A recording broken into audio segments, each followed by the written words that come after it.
Welcome to Wilde Thoughts. I'm Tim Wilde, and these are my thoughts on Dexter New Blood, Episode 6. Not a lot to say on this one, except I really like this episode. I was not frustrated, I was getting concerned last episode, Episode 5, because here we are 5 episodes in, he still hasn't encountered the killer, really. There's like kind of little mini mysteries. Well, I guess a lot of B-plots going on, stuff with Harrison, stuff with the sheriff. Bishop's her name, I think. Discovering who he is, trying to squeeze in cameos with like Angel and all that stuff, and his trying to become a domesticated version of Dexter. Well, a domesticated version of whatever his alias is. Trying to live his new life, but also now welcome in Harrison and to work that out. Aside from Harrison dealing with his dark passenger and starting to reveal kind of who he really is. This episode is really cool. What I liked about it is the therapy session. I thought it was really interesting having the two of them kind of come out with some of their feelings while not talking about specifics, because they can't. Dexter can't talk about why he couldn't talk about anything. Even the serial killer that killed Rita, why he abandoned Harrison. Harrison couldn't go further, or couldn't talk too much about it other than expressing his frustration that there are things that are deep rooted in him that have to do with Rita's death, and the only reason he knows anything about it in detail is because of the stuff he read on the or heard on the internet on the podcast. That's interesting, though. It's interesting how they're trying to juggle back and forth with this half information, with the counselor trying to walk them through the communication efforts. Who knows nothing about anything, and he's not probing too much either, which was weird. The thing about that scene, though, is there's no music. If you pay attention, several scenes in this episode had no music, but it ended with an awesome musical sting at the very end when the sheriff is on the phone with them and he says, "I don't know, what the crap is his name? I don't even remember. Whatever. Dexter's alias' name. Lindsay's the last name." And she's like, "I don't need him, I need Dexter Morgan." Right when she says that, listen to the music, it cues in the Dexter theme right there, very subtly, very very quickly, very short, and it was awesome. It's not like we haven't heard that theme much in the score in these episodes, but it was really cool how they threw that in there. She wants vengeance, or she wants him as a CI or whatever his criminalistic specialties. I think that's what she's going after. She wants him there to help uncover and figure out what's going on, to what happened to the person, her daughter or whatever. I don't remember who the person was. Whatever it is, I remember that they talked about it. I'm losing track as it goes episode to episode, week to week, because I'm not watching the recaps. I really need to be watching the recaps, because we all know how I am with plot. Anyway, it's cool. I think she's pulling him in for his criminalistic expertise, and not for him to come in like, "I need you to get vengeance." I don't think that's what it's about. But it was really cool. Cool musical sting right there. But not a lot of music elsewhere. I'm tired of the little Deb ghost games they're doing. I'm tired of how they're like, he'll talk to her, and then they'll cut. The next shot is like him on the couch without her. Next shot is him on the couch talking to her. It's just dumb. It's a different vibe than what you got with Harry or with Brian. I don't know. One thing that was interesting in this episode, though, is she smacked him upside the head. I don't know how I feel about that, because yes, I guess in a previous episode he was handing her the knives while he was convinced or explaining how the story didn't match, or Harrison's story didn't match with what the blood spatter was saying. But again, Harry never interacted physically with Dexter. It was all in his head. The only time I can think of where Dexter's little manifestations ever had physical interactions with him was when he tried to drop the head, the Barbie head, into the water. The episode where he was getting rid of Brian, where he was letting go, and then Brian came up out of the water really scary, and grabbed his arm, and then he let him go again. Freaky scene, by the way. Good jump scare. But that's the only time I can think of where there was actually physical interaction between Harry and his visitors. But Deb's had a lot, and I don't know. I don't like how they're doing the Deb thing. I like that she's there. I really like that she's there. In this episode, she had a little more warmth. She's really proud of Dexter for the efforts he's making. I think she's a little scared, but he's had to kind of convince her in his head that what he's doing is right. He's trying to be precautious because there's more to Harrison going on. Let's talk about Harrison. Holy crap. When he busted that guy's arm at the end, I was like, it was bad. Like, and not just the injury was bad, but that was a very brutal thing because he had already won the match, and you can see him just tuning out the audience. It wasn't about them, and he's really thriving on this popularity thing. Not that it's becoming an obsession, but he's enjoying feeling included. He enjoys feeling accomplished and needed because he's been abandoned his whole life. He likes that praise he's getting from everyone, but when he snaps that guy's arm, it has nothing to do with them, nothing to do with the victory. It was revenge because he said, well, the guy was like, don't be upset or anything. He said, no, I'm not. Or don't be afraid. He said, I'm not. I'm mad after the guy headbutted him, and he got vengeance.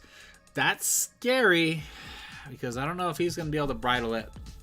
I think at the end of this episode, we're going to have Dexter just having to come clean with Harrison, who he is, and teaching him the code. I think it's really dumb and cliche and kind of boring and obvious, but I think that's just what's going to happen. I don't think Harrison's going to end up being killed by Dexter. I don't think Harrison's going to come out, oh, I got it, I'm on top of it. I think it's literally just going to be Dexter being like, okay, well, I'll just teach you the code to help you control these passions that you have. But I liked it. It was really good.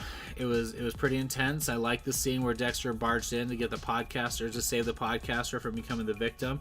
I like how Dexter found the cabin with the whole story, or the whole thing where he plugged in his phone to charge, and then he got to eavesdrop on their conversation. The way they shot that by showing that part of those parts of the conversation while he was listening to it and he was talking to the recording. I like that. That was kind of cool. It's fun stuff that they do with that. That's a very Dexter thing to do, by the way. It's Dexter at a modern age. Anything else we're talking about? I don't know. I like it. I was really glad that the sheriff and the other guy didn't run into the CGI bear. I was like rolling my eyes and cringing, getting ready for it. But no CGI bear yet. They're not out of the cave. Assuming that's the same cave. But as soon as she went in and found... Oh, and I was waiting for a cave in too.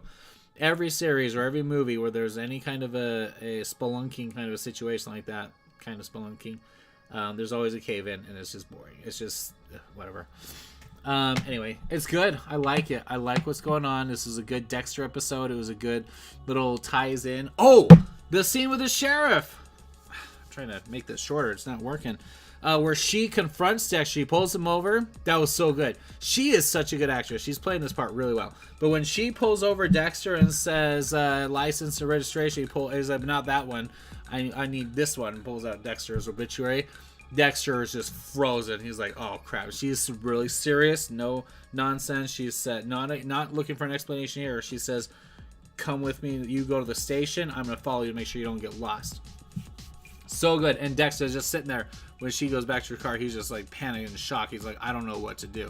I love that. The conversation they have is very real. The conversation is about how it's not about why did you fake your death and what's your motive, all this stuff. It was about, you lied to me. Like ever since I first mentioned your name, you were it was a lie. And Dexter was like, talking his way through it when he didn't lie to her, but he talked his way through it, explained why he was trying to get away from the death. Dexter Morgan was cursed. He was trying to escape that. And then he said, it was a really good line. He said, are you going to break up with me? And she goes, a relationship is built on truth. I don't know how to trust you or whatever. It was a really good line that I can't remember. But it was good because it was really a good punch back to Dexter, because he finally, this is a situation where Dexter finally has some real human emotions, not like what he was trying to understand them and manipulate them with his life with Rita and the kids. This is a real thing where he actually has feelings for her. He likes his life with her. He likes having Harrison a part of that. He expresses all of that. But now she feels betrayed and says, I don't know how to do that. And he says, can we talk more about this over dinner? And she's like, oh, just go. Oh, no. She says, I've seen enough. Kyle? It's not Kyle. Sorry, I've been watching with Kyle Butler, the other series. Anyway, where she's like, I've had enough of you right now, and then he's like, are you gonna keep my secret? She's like so annoyed. She's like, oh, just go, like, that you have the audacity to even ask me to keep your secret, like, ugh. Anyway, really good scene. I like that conversation. I like that he doesn't know where she found out. I like that she's kind of like holding her cards close to her chest for the minute, close to the vest. And the stuff with Harrison at the shrink, and then the stuff is a couple of little bits with Deb, and the snap of the arm at the end. I also like how, what's his name, the white-haired, the bad guy, he becomes unhinged. Like, there's something about this mythology, but the method that he does in his killing women and apprehending them and letting them go and then killing them, that it has to be very specific. It's almost like the Trinity killing, where he had to have the one girl jump off the bridge. He couldn't push her, she had to do it. All the people that he killed had to follow their roles exactly, or else it wasn't gonna work. The kid in the pajamas playing with the train, everything.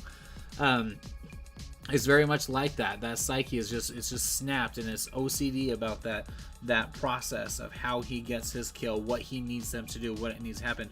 The hitchhiker with her boyfriend, that falls apart. He gets upset. The girl that he had to shoot in the eye in the last episode, that really unhinged him, and because they're not playing the game right, and whatever he needs to satisfy his head, where he lost the girl. I like that. I think it's really well done. It's interesting, and I can't wait for Dexter to put him out of his misery, and I think Harrison is going to watch him or find him doing that. The whole thing with Harrison having sex with the one girl, that kiss at the end of that conversation was really weird. I don't remember what she said, like, oh, we're alone in this, and then they just leaned in and kissed, and it wasn't set up. It wasn't like they were thinking about it. There wasn't like this awkward moment that led to a kiss. They finished their dialogues like they were reading the script off to the side, and then they kissed like it was a rehearsal. I didn't like it. And then cut right to them making out, where he had the blade in his back pocket. What was that about? Anyway, I liked it. Great episode. I'm not rating these. I'm just saying what I think. And I think we're close enough with Dexter having discovered the lair of the bad guy at the cabin, knowing that he's up to something and already saved one person, and as soon as he is on to Dexter being on to him, then we're gonna have some more drama and tension. So it's falling into the formula. We only have 4 more episodes. Well, that's plenty of time for 2 episodes with Harrison, and usually the last episode and a half, or 2 episodes, is Dexter taking care of the villain. So I don't know. We'll see what's going on. Anyway, liked it. Anyway, thanks for watching, and we'll catch you